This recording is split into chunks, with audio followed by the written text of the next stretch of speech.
A partir de agora nós vamos começar uma live, talvez uma das lives mais importantes que nós já fizemos ao longo deste ano. E principalmente é a live mais importante depois que todo esse problema do coronavírus chegou aqui no Brasil. De que o Marcelo tinha tido esse problema de falsificação do atestado de óbito da sua tia, que morreu por uma outra questão, e falsificar o atestado de óbito como se ela tivesse morrido de coronavírus.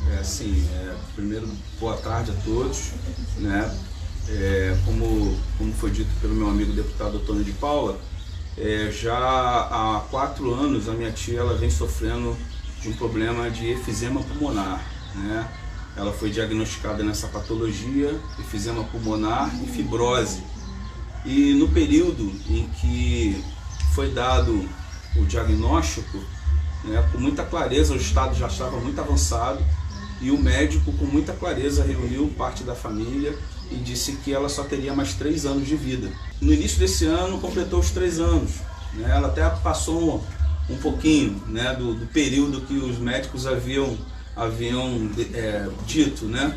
E nós estávamos já nesses últimos meses, o estado dela estava se agravando muito, né? A saturação, quase toda semana a gente tinha que ir para o hospital, porque a saturação do oxigênio chegava a 70, e toda semana a gente estava tendo que levar... Correndo para o hospital. Isso, né? Quando foi na semana passada, ela teve uma ida ao hospital no domingo, né?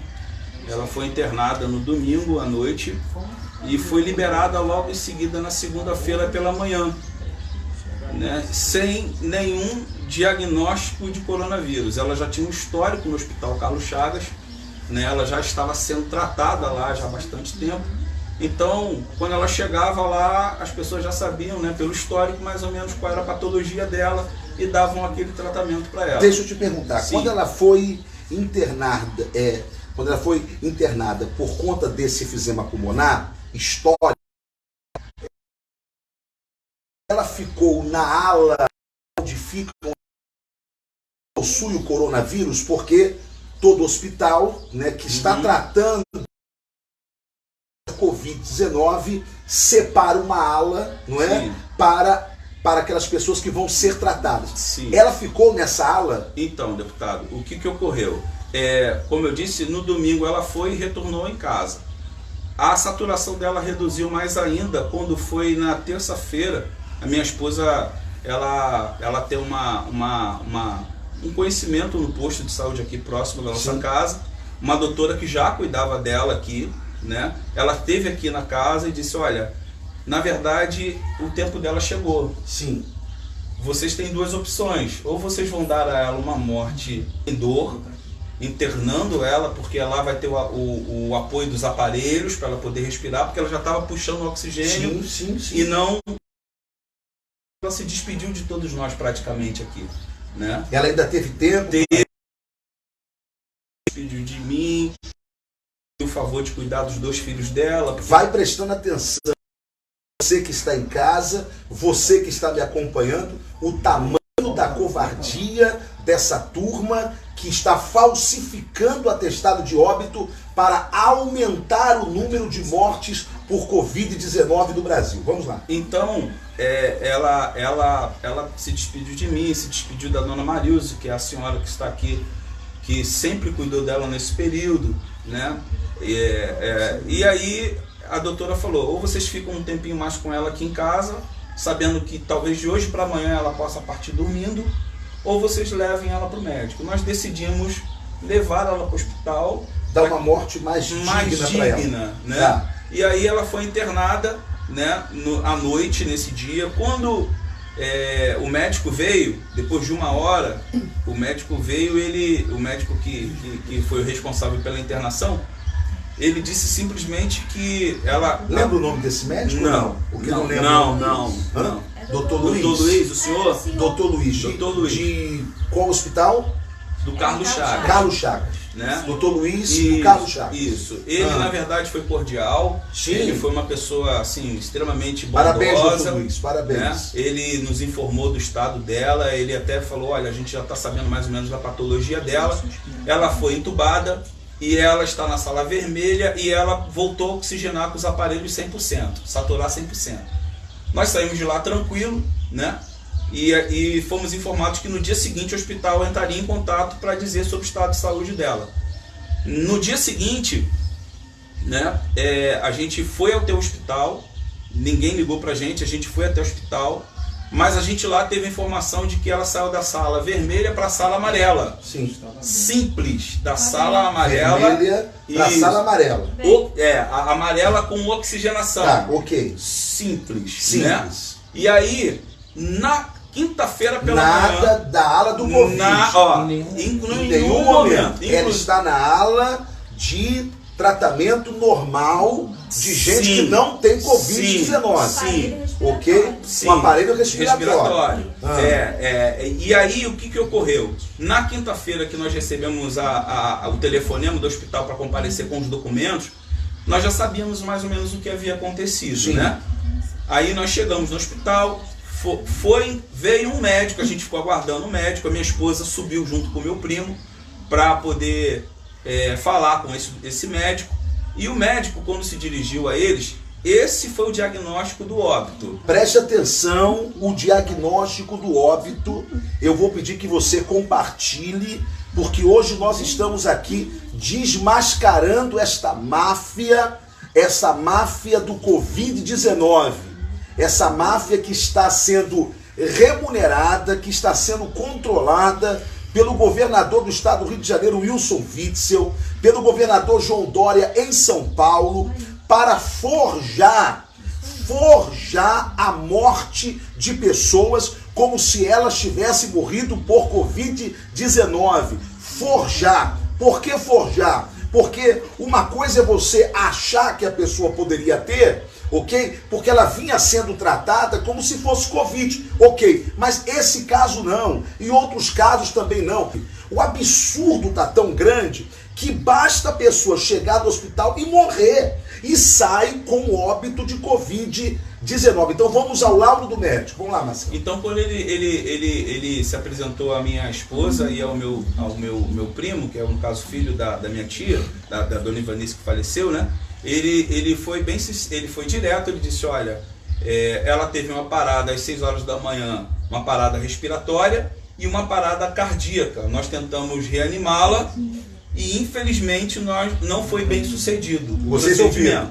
Parada respiratória e parada cardíaca. Né? E em nenhum momento ele citou o Covid-19. Ok. E ainda foi acrescentado. Isso por conta da sua patologia. Ok. Entendeu? Quando nós saímos dali, fomos até o registro geral, né? Que a gente foi encaminhado para o registro geral, né?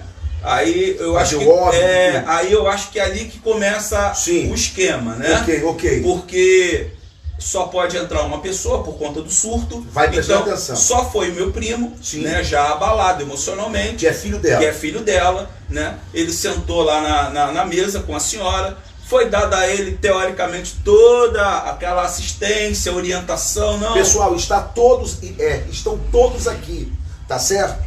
Por uma questão profissional, tá certo? Nós não vamos expor os filhos nesse exato momento, mas estão todos aqui. Certo? A família está toda reunida aqui, tá? É só para você saber. E aí o que ocorreu? Naquele momento ela falou... Ele muito abalado, perdeu a mãe. Isso, aí, você tem SINAF, ainda orientou ele sobre a questão do SINAF, e aí ela falou, por favor, assina aqui. Ele já, pelo fato dele já ter recebido... SINAF é o plano funeral aqui, isso, tá bom? Aqui no Rio de Janeiro. Pelo fato dele já ter recebido o diagnóstico do óbito, né, ele foi e assinou o documento. Quando ele saiu da sala, né? Aqui, presta atenção, ele assinou esse documento e fez o que a maioria de nós faríamos, não leu o documento. Por quê? Porque simplesmente ele estava abalado emocionalmente, estava sensibilizado emocionalmente, ele já tinha ouvido do médico, do Dr. Luiz, não é? Lá do hospital? Na verdade, não foi mais o Dr. Luiz, né, doutor? Ele falou no primeiro dia. Sim.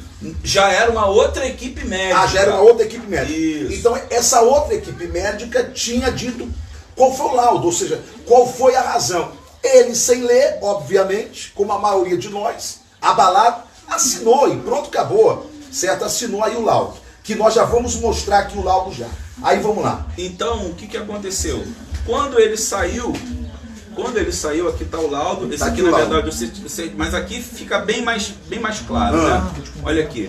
Eu tô sem óculos. Tá. Olha só. Anote somente um diagnóstico por linha. Isso aqui é a declaração de óbito. Então aqui está. Síndrome da efizema respiratória aguda. Mas presta atenção. Aqui está dizendo, ó, em letras pequenas, né? Anote somente um diagnóstico por linha. Isso. Tá. Aí ele vai dizer o motivo disso aqui, da síndrome. Coronavírus. Aqui está a farsa. Aqui está o golpe. Aqui está a malandragem, a molecagem que estão fazendo. Ela não tinha coronavírus. Ela morreu por causa da síndrome da efizema pulmonar aguda. Tá aqui. Aí eles meteram um coronavírus aqui embaixo, ok? Meteram um coronavírus, forjando a declaração de óbito da dona Ivanise de Moraes Fontes. Aqui. Vamos lá. Aí o que aconteceu? Quando ele saiu com essa documentação, eu peguei a documentação para ler. Sim. Né?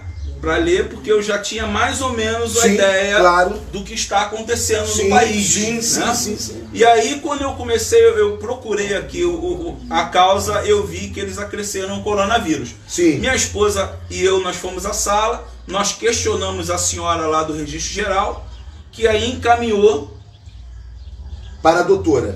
Na verdade, eu não sei se ela é diretora ou chefe geral do pessoal da ala de medicina do hospital. Fala. Ela era doutora no momento. Ela era a doutora responsável pelo horário, pelo plantão. Isso. Mais cedo substituiu o médico que deu o laudo. Que ela tinha Fala só um pouquinho mais alto, vai. Fala mais alto.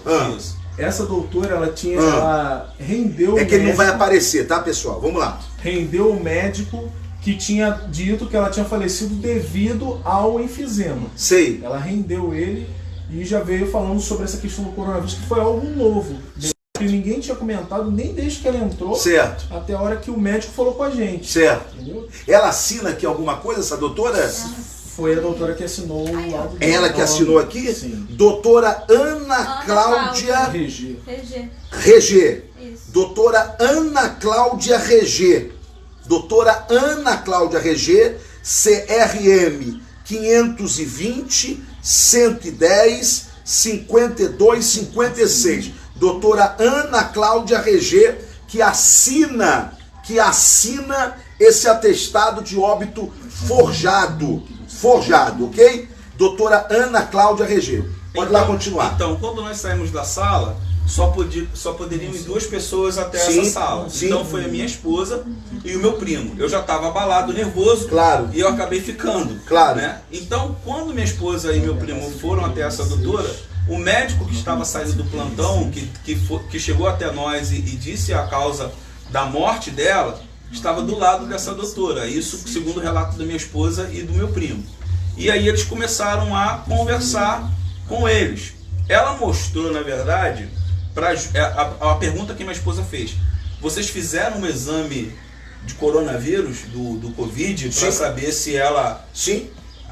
Aí fizemos, mas só daqui a 15 dias. Sim. Ou seja, eles não colocaram nem aqui como suspeita, né? Não. Eles já afirmaram que foi coronavírus, sem ter um resultado. Ok. Aí ela pegou um raio-x, né? Um raio-x, uma chapa de pulmão, mostrou pro meu primo dizendo assim: olha, isso aqui é um raio-x de coronavírus. Tá. Né? O que ocorre? Devido a esse tempo todo que eles estão indo ao médico, aos exames, aos médicos, né, acompanhando minha tia, os médicos sempre vão explicando e eles tiveram... A chapa. Isso. Como ele já havia mostrado ao senhor antes daqui da live, ele já havia explicado ao senhor. Então ele tem mais ou menos uma noção. Ele não é médico, mas ele tem uma noção. Então mostraram aquela chapa com ele já dizendo... há 3 anos que ele acompanha a mãe dele. Isso. Eles acompanham a mãe. Inclusive ele deu uma aula pro senhor aqui, sim, verdade, né? Mostrou. Verdade. Então o que aconteceu? Ela simplesmente mostrou a chave e disse: tá vendo isso aqui? Isso aqui é uma radiografia de coronavírus. Aí ele falou: não, peraí. Eu acompanho minha mãe, eu sei que isso aí é o efizema pulmonar. Sim. Ou seja, não existia nem ouvido fosco.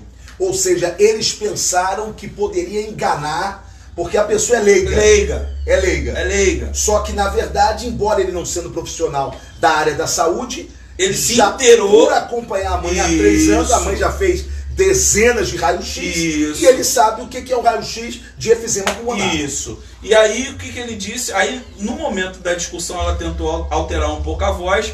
Foi quando essa doutora Ana Cláudia. Aí o meu primo fez a pergunta para ela, né? Ele disse assim: bom, o pessoal aqui do coronavírus no hospital, eles não estão em local reservado, em uma área reservada? E ela falou que aí ela, sim, está em área reservada. Aí ele disse: e por que a minha mãe estava numa enfermaria de pessoas comuns? Olha só o que eu achei aqui. Aonde? Pessoal que costuma falar que é fake. Diário Oficial do Estado de São Paulo. O que, velho?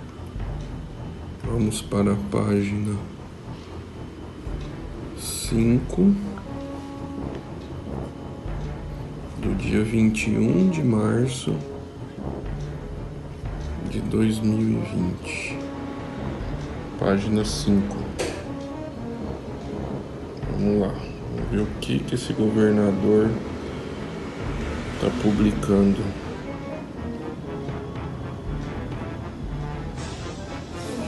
Você viu? Considerando que, segundo órgãos da saúde pública, durante a situação da pandemia, qualquer cadáver, independentemente da causa da morte ou da confirmação de exames laboratoriais, deve ser considerado um portador potencial de infecção por Covid-19. Então tá aí. Para quem acha que é fake, tudo é fake. Eu desafio a abrir o Diário Oficial do